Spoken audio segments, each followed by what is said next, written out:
उधर अरावली पर्वत श्रृंखला पर सुप्रीम कोर्ट के फैसले के बाद राजस्थान और हरियाणा में बवाल हो गया। उदयपुर में तो जिला कलेक्ट्रेट के बाहर अलग अलग संगठनों और राजनीतिक पार्टियों से जुड़े लोगों ने इकट्ठा होकर खूब हंगामा किया और केंद्र सरकार के खिलाफ जमकर नारेबाजी की। प्रदर्शन में शामिल लोगों ने अरावली पर्वत श्रृंखला को बचाने की मुहिम को लेकर बड़े आंदोलन की चेतावनी दी। हालांकि जिला कलेक्ट्रेट के बाहर प्रदर्शनकारियों को रोकने के लिए भारी संख्या में पुलिस फोर्स भी तैनात दिखी। लोहे की बैरिकेडिंग भी लगा दी गई, लेकिन हंगामा कर रहे लोग उस बैरिकेडिंग के ऊपर चढ़ गए। प्रदर्शनकारियों ने बैरिकेडिंग पर चढ़कर नारेबाजी की और यह मांग की कि जब तक अरावली पर्वत श्रृंखला की सुरक्षा सुनिश्चित नहीं होती तब तक उनका आंदोलन जारी रहेगा। प्रदर्शनकारियों ने सरकार से अरावली के संरक्षण के लिए ठोस और प्रभावी कदम उठाने की मांग की और लगातार हंगामा करते दिखे। लेकिन उदयपुर जिला कलेक्ट्रेट के सामने हंगामा कर रहे लोगों को पुलिस वालों ने रोक दिया। पुलिस वालों ने प्रदर्शनकारियों को आगे बढ़ने से रोका तो हालात बिगड़ गए। वहां धक्का मुक्की शुरू हो गई। कुछ प्रदर्शनकारियों और पुलिस वालों के बीच झड़प होती दिखी। हंगामे के दौरान अरावली बचाओ भविष्य बचाओ जैसे नारे कलेक्ट्रेट परिसर में गूंजते रहे। प्रदर्शनकारियों ने दावा किया कि अरावली केवल पहाड़ों की श्रृंखला नहीं बल्कि उनकी जीवन रेखा, इतिहास और सांस्कृतिक पहचान है। मतलब प्रदर्शनकारियों ने अरावली पर्वत श्रृंखला को लेकर शुरू हुए प्रदर्शन को अपनी विरासत और सांस्कृतिक पहचान से जोड़ दिया। लेकिन वहां मौजूद पुलिस वालों ने उन्हें हिरासत में लेकर बसों में बैठाना शुरू कर दिया। प्रदर्शन में शामिल कांग्रेस पार्टी के कार्यकर्ताओं को पुलिस ने थाने भेजने के लिए एक बस में बिठाया। इस दौरान वहां अफरा तफरी जैसे हालात बन गए। कांग्रेस की महिला कार्यकर्ताओं ने चीखना चिल्लाना शुरू कर दिया।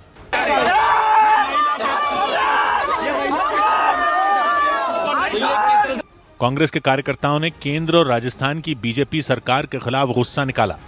प्रदर्शनकारियों के मुताबिक अरावली पर्वत श्रृंखला के साथ होने वाली छेड़छाड़ का सीधा उन पर असर पड़ेगा, क्योंकि उनकी भौगोलिक स्थिति ऐसी है। दावा किया जाता है कि अरावली पर्वत श्रृंखला भारत की सबसे प्राचीन पर्वत श्रृंखलाओं में एक है। अरावली की पहाड़ियां उत्तर पूर्व से दक्षिण पश्चिम दिशा में करीब 700 किलोमीटर तक फैली हुई हैं, जबकि इसका करीब 550 किलोमीटर का हिस्सा राजस्थान में मौजूद है। और उदयपुर शहर तो चारों तरफ से अरावली पर्वत श्रृंखला की पहाड़ियों से घिरा हुआ है। जानकारों के मुताबिक अरावली की पहाड़ियां गर्म हवाओं और रेतीले तूफान के प्रभाव को काफी हद तक रोकती हैं। इतना ही नहीं, ये पहाड़ियां मानसूनी हवाओं को रोककर उदयपुर और उसके आसपास के इलाकों में बारिश करवाने में मददगार साबित होती हैं। यानी अरावली की पहाड़ियां उदयपुर के लिए किसी सुरक्षा कवच की तरह काम करती हैं और अरावली पर्वत श्रृंखला को नुकसान होने पर उदयपुर शहर में परेशानियां बढ़ सकती हैं। इसी वजह से अरावली बचाओ अभियान का सबसे ज्यादा असर उदयपुर में ही देखने को मिला और वहां केवल विपक्षी नहीं बल्कि कई सामाजिक संगठन, पर्यावरण प्रेमी और कुछ आम लोग भी सड़कों पर उतर आए। विवाद की शुरुआत सुप्रीम कोर्ट के एक फैसले से हुई।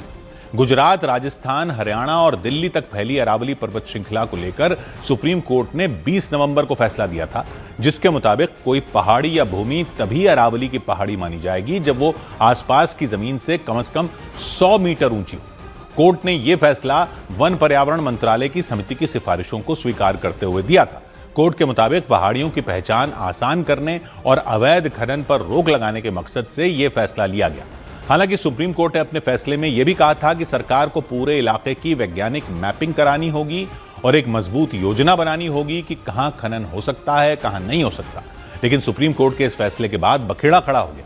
अलग अलग सामाजिक संगठनों और पर्यावरण प्रेमियों ने इस फैसले को खनन रोकने वाला नहीं बल्कि खनन को बढ़ावा देने वाला बता दिया।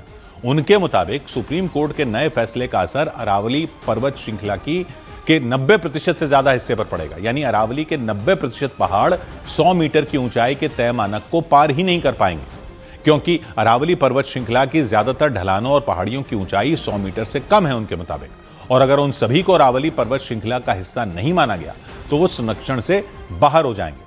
दावा किया जाने लगा कि इससे खनन माफिया के लिए नए रास्ते खुल जाएंगे।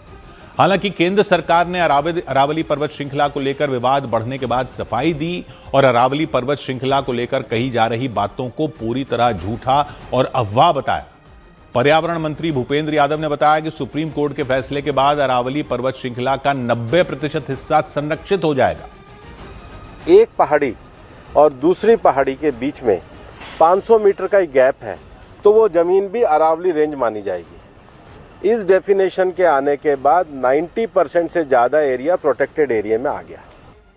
अरावली पर्वतमाला को लेकर चल रही चर्चाओं और भ्रम पर भूपेंद्र यादव ने सरकार का पक्ष रखते हुए दावा किया कि खनन को लेकर किसी को भी किसी तरह की छूट नहीं दी गई थी, नहीं आगे दी जाएगी। इतना ही नहीं, भूपेंद्र यादव ने अरावली पर्वत श्रृंखला के पहाड़ों के खनन को लेकर पूरे देश में चल रही चर्चा में कई चीजों को भ्रम फैलाने वाला बताया और साफ किया कि 100 मीटर वाले पहाड़ों की ऊंचाई को लेकर जो बातें की जा रही हैं वो पूरी तरह सही नहीं है। भूपेंद्र यादव ने बताया कि पहाड़ों का माप ऊपर से नीचे तक यानी आसपास की जमीन से 100 मीटर या ज्यादा ऊंची भूमि अरावली पहाड़ी मानी जाएगी। यहां तक कि ढलान वाला इलाका भी संरक्षित होगा। कुछ YouTube चैनल ने और कुछ लोगों ने एक कंफ्यूजन खड़ा कर दिया कि 100 मीटर का अर्थ ही होगा टॉप के 100 मीटर। ऐसा नहीं है। उसका जो बेस स्ट्रक्चर है, जो पर्वत का बेस स्ट्रक्चर है, अगर वो जमीन के अंदर भी 20 मीटर है, वहां से लेके 100 मीटर तक प्रोटेक्शन है। भूपेंद्र यादव ने यह भी साफ किया कि दिल्ली में पड़ने वाले अरावली पर्वत श्रृंखला के पहाड़ों में खनन की अनुमति किसी को भी नहीं दी गई, लेकिन दावा किया गया कि दिल्ली के नजदीक हरियाणा के फरीदाबाद में मोहब्बताबाद इलाके में पड़ने वाली अरावली पर्वत श्रृंखला में बड़े पैमाने पर खनन का खेल लंबे वक्त तक चलता रहा और दावा किया गया कि कई पहाड़ों को खनन माफिया ने खत्म कर दिया। जरा आप आगे की तरफ देखिए, ये जो पूरी पर्वत श्रृंखला है, पहले तो आपको जो ये बीच का गैप दिख रहा है, ये सब खनन का नतीजा है। ये पहाड़ जहां पर इस वक्त मेरे पैर हैं, इसी लेवल का ये पूरी रेंज थी। फरीदाबाद का मोहब्बताबाद इलाका दिल्ली की सीमा से बिल्कुल लगा हुआ है। आरोप लगाया गया कि खनन माफिया ने दिल्ली वाले इलाके में पड़ने वाले पहाड़ों को भी नहीं छोड़ा। ये पूरा एक लेवल पहाड़ होता था पूरा का पूरा। 90s में जब दिल्ली से शिफ्ट होकर के क्रेशर जोन इधर शिफ्ट हुआ तो उस टाइम पे यहाँ पे माइनिंग शुरू हुई। विरोध के बाद साल 2000 में इस इलाके में प्रशासन ने सख्ती दिखाते हुए खनन पर पूरी तरह रोक लगा दी थी, लेकिन तब तक काफी देर हो चुकी थी क्योंकि दावा किया गया कि खनन माफिया पहाड़ खोदते खोदते दिल्ली के असोला वाइल्ड लाइफ सेंचुरी की सीमा तक पहुंच गए थे और पर्यावरण विशेषज्ञ यही नहीं, दावा किया गया कि खनन का असर अरावली पर्वत श्रृंखला के नजदीक पड़ने वाली फरीदाबाद की धौन झील पर भी पड़ा। 30 साल पहले पूरे इलाके में पानी आपूर्ति करने वाली धौन झील सूख गई। 2003 में आखिरी बार ये लेक भरी थी, उसके बाद से अब तक इसका ग्राउंड वाटर लेवल जो है वो राइज नहीं कर पाया। जो कभी 20-30 फीट था, आज वो 100 से लेकर 120 फीट नीचे तक है। बताया गया कि करीब 30 साल पहले झील के किनारे पर एक स्टोन क्रशर प्लांट लगाया गया था। आरोप लगाया गया कि बड़े बड़े वाटर पंप सीधे झील में उतारे गए, जिससे न सिर्फ झील का पानी खींचा गया बल्कि ग्राउंड वाटर रिजर्व भी तबाह हो गया। इतना ही नहीं, दावा किया गया कि भारी मात्रा में मलबा भी झील में डाला गया था। और पर्यावरण विशेषज्ञों ने दावा किया कि अरावली की पहाड़ियों के कटने के बाद राजस्थान के जयपुर समेत राज्य के कई शहरों में रेत के पहाड़ खड़े हो जाएंगे, क्योंकि अरावली की पहाड़ियां न सिर्फ प्रदूषण कम करती हैं बल्कि थार रेगिस्तान को आगे बढ़ने से भी रोकती हैं।